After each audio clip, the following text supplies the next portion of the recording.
is it. 0-3 versus 0-3. The Miami Dolphins must win this game on Monday because they could possibly turn their season around. Also, today is my birthday, and for the love of God, give me an early birthday gift or a late birthday gift and beat the Jets.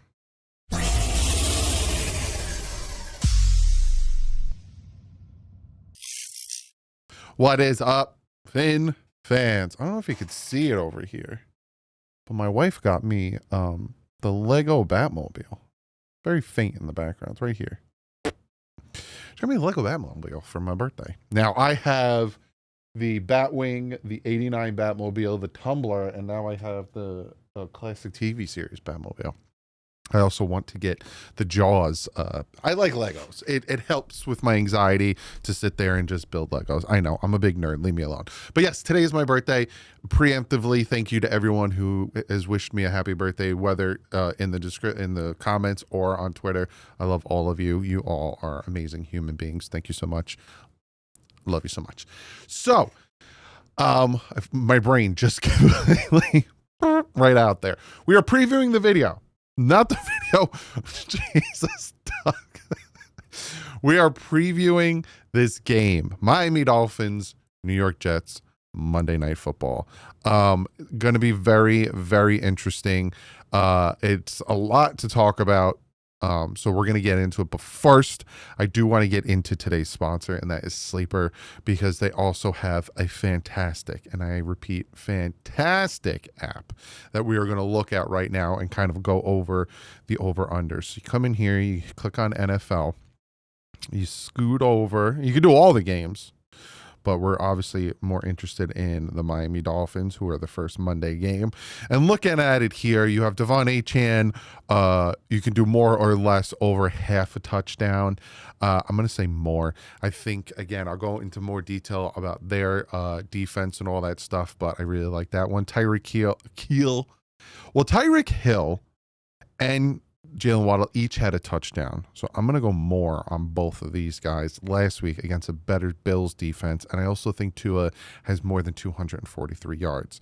Ollie Gordon better have more than 26 and a half rushing yards. I swear to God. And then Darren Waller, I think he will have at least 2 receptions. And then you look at the flip side, Breece Hall. I think he'll have a rushing touchdown. Garrett Wilson. I'm hoping he doesn't. Right? I'm going to say less there. Allen, I don't think he does. Obviously, I hit my limit. You can only do a certain limit. But that's how the app works. And then you have Mason Taylor, 20.5 receiving yards. Alan Lazard. I want to see what Justin Fields is. Did I pass Justin Fields? 186 passing yards. I'd probably say more with that one. Again, but we'll go into more detail. Again, be sure to check them out. Use the promo code DDW. You get 100% matched up to $100. Really cool app. I love using it. Super fun. So again, be sure to go check them out. Link is in the description. Have some fun. Again, but please be responsible. So the way this is going to work is how it always works. So we're going to jump into injury report. We'll go with our opponents. I cannot speak. Opponent's injury. And you can see here, their cornerback Jarvis Brownie Jr. has an ankle injury. He seems like he won't play. They are practicing today. Again, they play on Monday. And Jermaine Johnson dealing with an ankle injury, which kind of bodes well for the Dolphins because, again, right side of our O-line's not good. We have a limited from their running back Keenan.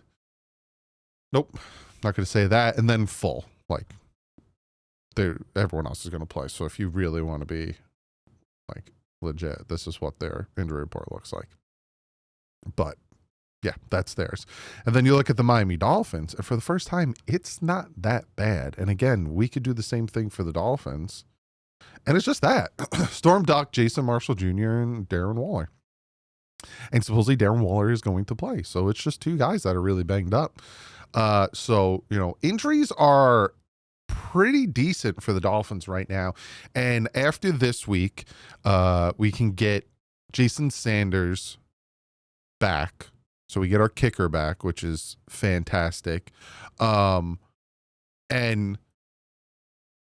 we have to wait for Daniels and Austin Jackson. I think we have to wait till after the Panthers game, if I'm remembering correctly. But so far on the injury front, not bad. It's better than it usually is when it comes to all this jazz. So fun in the sun on that one.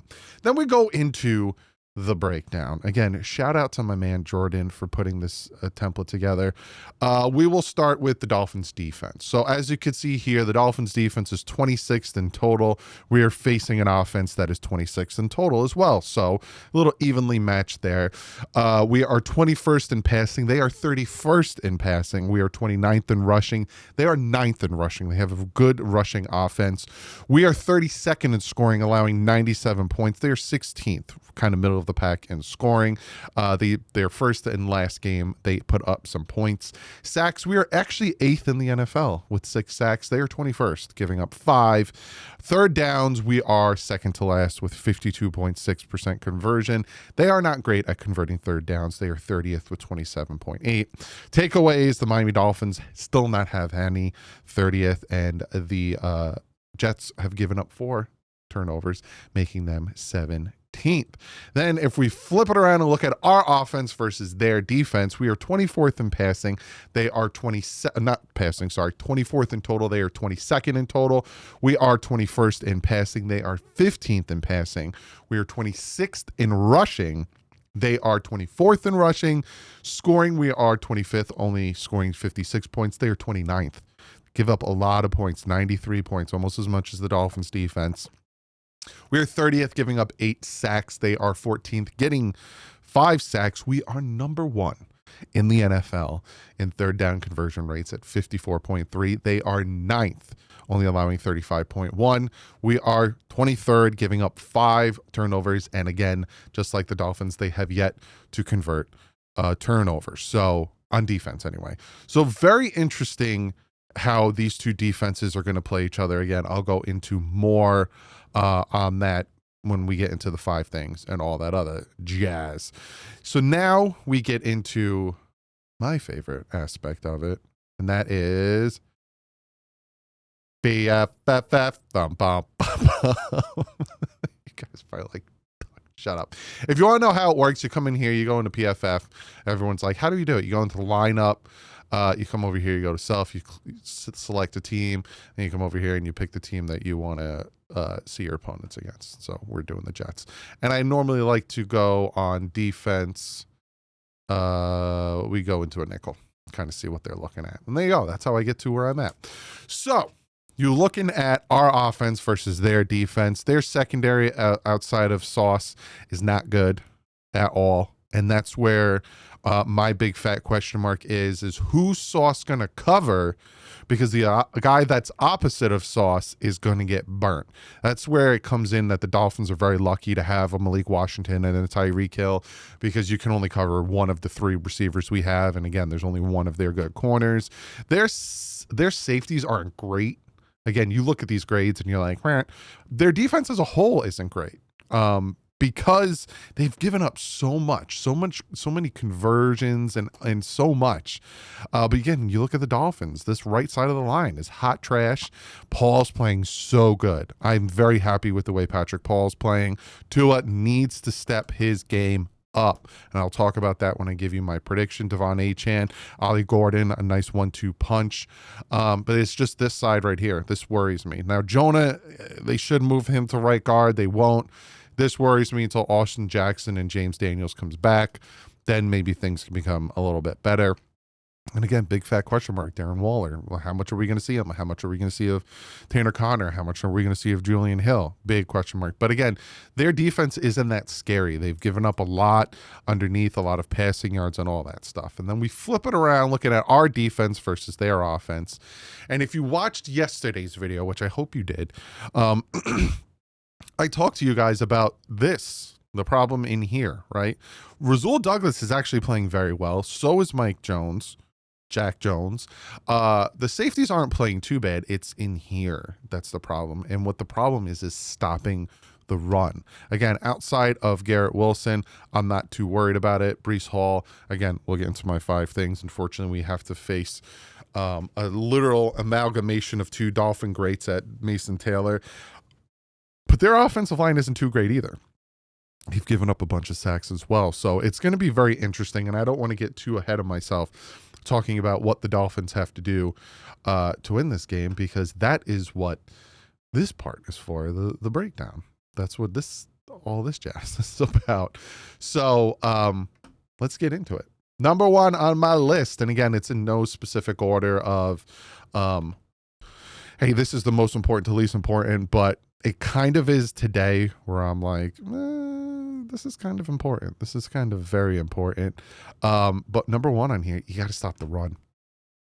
You got to stop the run. You can't let them run all over you. You can't let them control the clock. If you notice, that's what happened with the Buffalo Bills game in the first quarter or so. We really let them, and Cook just run all over them and just control the clock. And, the Dolphins scored once and then didn't really do anything afterwards. So, it really became a point where they needed to do much better, like so much better in that aspect of it. So, needed a lot of help, and we honestly need to stop the run. Number two, again, and then you force them, and I'm getting ahead of myself, so I'll get into it. We got to run the ball. Again, we can break down the Tua interception, and we can look at it, and Kurt Warner looked at it, and we could delve on it in different aspects and talk about how Tanner Conner should have took the run at the linebacker if he would have attacked at a different route, or if there was a different route combination, and if Brunskill didn't get beat so bad and allow this, and if that didn't happen, and bing bong boom, and buts, and run the ball. 1st and 10. From their 21, with 3-something left on the clock. You have all your timeouts. Run the ball. You literally did it before halftime. You gave them the ball back with 5 seconds. They had to take a knee.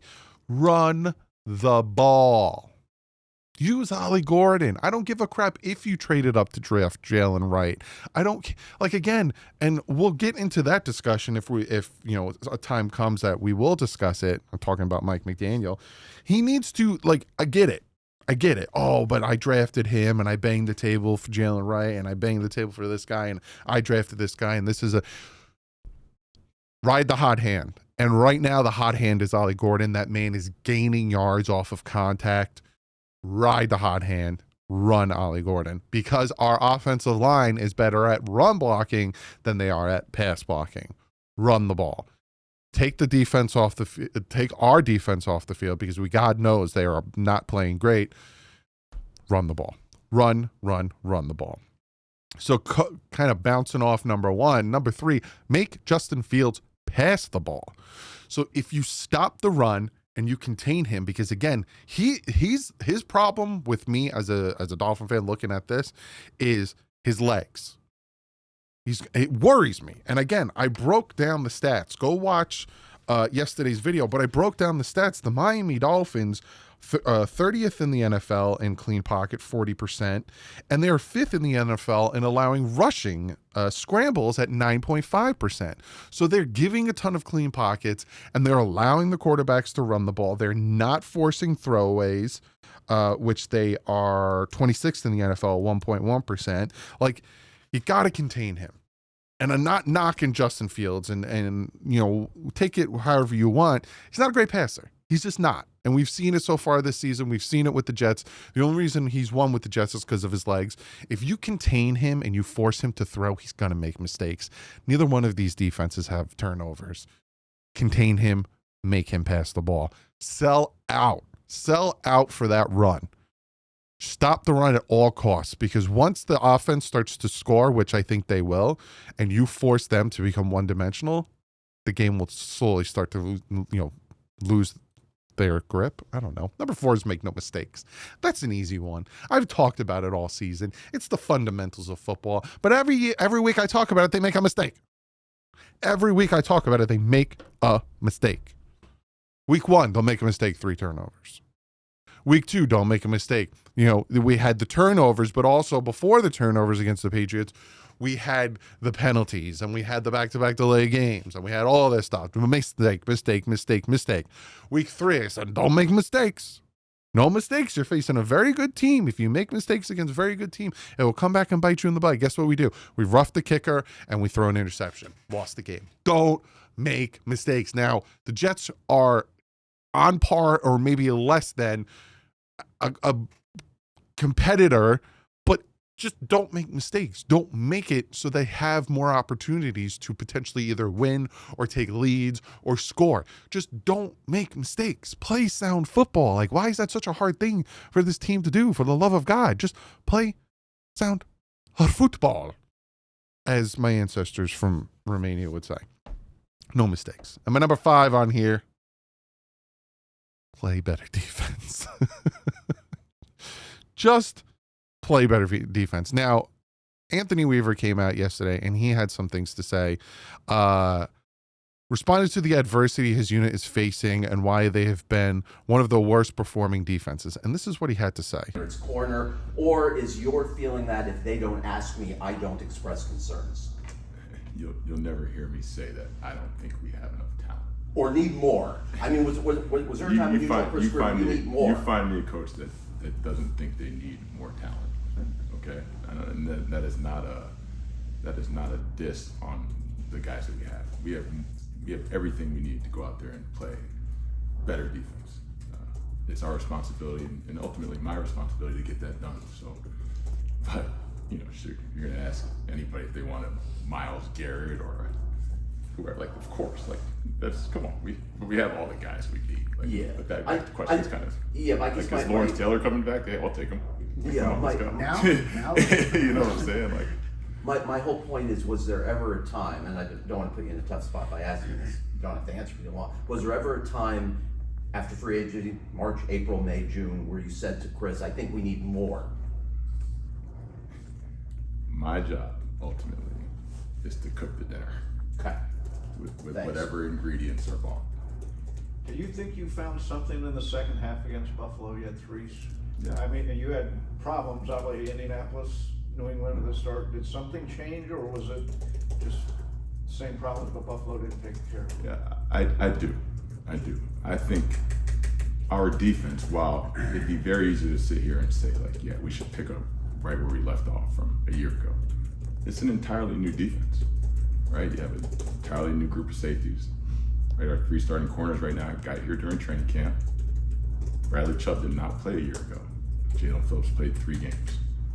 We have 2 new starting rookies on the defensive line, along with Sealer, and Jordan Brooks and T-Dot. So we're definitely going through some growing pains. On the short week, right, here's what I'll say. They came out early and I didn't think we were playing physical enough. I thought they punched us in the face early.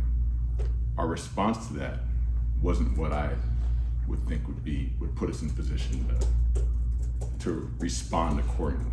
We reacted. There was some chaos on the sideline. And when that happens, like, you're just not gonna play good connected defense.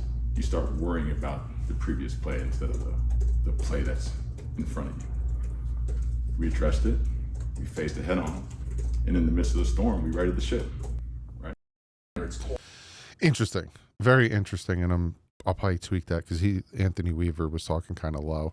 But he essentially said, first they were asked him, like, are you happy with who you have and all that stuff? And he's like, well, I just cook the meal. I don't chop, which is true. But he also said, when they got punched in the mouth, it was, kind of chaos on the sideline and they needed to fix that, which they did. Again, he said it was a short week. There's new guys, Chubb didn't play all last year. Phillips played about 3 games, all that stuff. He said all of the problems we need to solve can be resolved with violence. You can't go out there and start yelling and screaming at each other during the course of a drive, Anthony Weaver said. We need to learn how to respond to adversity better. I know he works too hard. Weaver said the numbers will come, talking about Sealer. The last thing you want to do as a coach is coach the instinct out of players and make them robotic. You want to take anything away from football, the answer is violence. Dolphins defense coordinator said, so they need to be more violent and they need to stop thinking so much and just play and use their instincts. So those quotes are interesting to me, and I'm wondering if they turn that up a little bit, that intensity up on defense, because again, they need to play better defense. Also, for me, and again, if you watch, I keep plugging yesterday's video, but please go watch it. If you watch yesterday's video, I'll give you the stats on how well Phillips is doing at his win percentage and getting pressure amongst his peers at the defensive end position, and they still drop him back in coverage, 9th most among defensive ends. I just would love to see him just consistently get after the quarterback. Like, I'm so used to seeing Jason Taylor, Cameron Wake, and like all these guys, just that was their job. Now, would I say they never drop back into coverage? No, because we've seen Jason Taylor pick off the Chicago Bears, and he does the Jordan dive into the end zone. Like, we've seen these things, but his jobs were primarily 95% of the time getting after the passer, whereas it seems like Jalen Phillips is not. And I understand it's a 3-4 system versus a 4-3, and I would prefer a 4-3, and that's not what we have, and we don't really have the personnel for 4-3. But it's just every time I see these guys who just need to get after the quarterback, it just drives me nuts. So overall, we need a better defensive play from this team. So, giving you my prediction of this game, and again, these are two teams, the Miami Dolphins and the New York Jets. The New York Jets have a defense that has a new, essentially, defensive coordinator, Aaron Glenn, and they would think, after the way their defense played last year, that they would have a good defense this year, especially with the addition of Aaron Glenn and some of the additions they made on defense. They do not. Same thing could be said for the Miami Dolphins. It's the same defensive coordinator. It's not a different system. And we got guys back in Phillips and Chubb, and, we added Minka Fitzpatrick, and, we have Chop, and we added Judon, and we got, Steelers still in there, but we're not better. So again, it's a looking at two different teams, and one team has a quarterback in his 4th game, and another team has his quarterback in his 4th year, and they're both in the same situation. And that's a problem. And to me, this is all going to come down to whose defense plays better. If the Jets defense plays better and it forces the Dolphins to do too many 3-and-outs and the Dolphins can't move the ball, the Jets are going to win. But if the Dolphins defense wakes up and what Anthony Weaver was just talking about, and they get more violent and they get more instinctual of their football play, and they stop the run and they force Justin Fields to throw the ball, and he turns the ball over, and the Dolphins really take control of this game, the Dolphins will win the game. To me, that's what this game comes down to. Whose defense is going to make the stops and whose defense is going to wake up? Because you saw it against the Tampa Bay Buccaneers. Tampa Bay gets their field goal blocked, returned for a touchdown, and Tampa Bay was like, cool. And they marched right down the field on the next drive, kicked the field goal, won the game. So it all depends on whose defense gets the stop. I honestly think, week 1, I picked the Colts. I got punched in the mouth with reality. Week 2, I picked the Patriots. Week 3, I picked the Bills. Week 4, I am picking the Miami Dolphins. I think it's going to be a close game. Again, for me, it all depends on the defense. I think the Dolphins win this one 27-24. But it's big. This is an absolutely huge game. Omar Kelly on the Dolphin Collective said he talked to somebody in the locker room, and he's not going to name who, but he said that, they know that this game essentially and this season is win or you're fired. And they know that, if McDaniel's gone, there's the uncertainty of what's next. And then there's the uncertainty of the new GM. And if the GM comes in, does he like me? And is he going to ship me out? And so the team knows the severity of these games, the Jets game, the Panthers game, the Chargers game, the Browns game, the Falcons game.